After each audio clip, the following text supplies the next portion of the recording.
আসসালামু আলাইকুম। একটা কথা মুসলমান যারা তাদের জন্য শেয়ার করতে চাই। আপনার ইচ্ছে ভিডিওটা করব না যে শেষ পর্যন্ত দেখেন। ২ প্রতিবেশী দেশ ইন্ডিয়া একটা ঘটনা ঘটেছে। ইস্যুটা হচ্ছে কি একটা ওই সাইনবোর্ড নিয়ে ইস্যু। সাইনবোর্ডে লিখা রয়েছে I love Muhammad. Already case হয়েছে। ১৬-১৭ জনরে অ্যারেস্টও করেছে।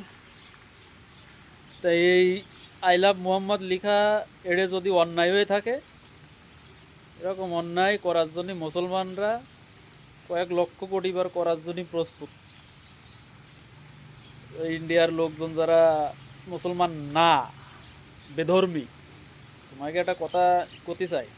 কথা হচ্ছে কি, তোমার দাদা, তার দাদা নমরুদ, ফেরাউন বহুত চেষ্টা করেছে ইসলাম ধর্মের সাথে পাঙ্গা নেওয়ার জন্য, কিছুই করতে পারিনি।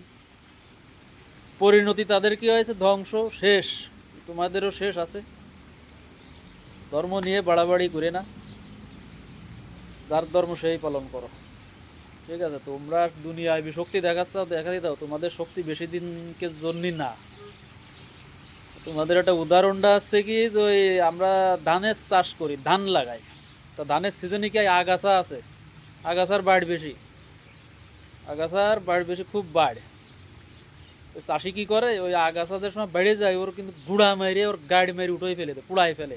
তোমাকে অবস্থা এরকমই হবে, সময়ের অপেক্ষা।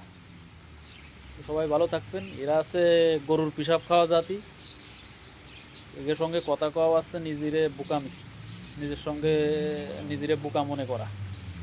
ভালো থাকবেন।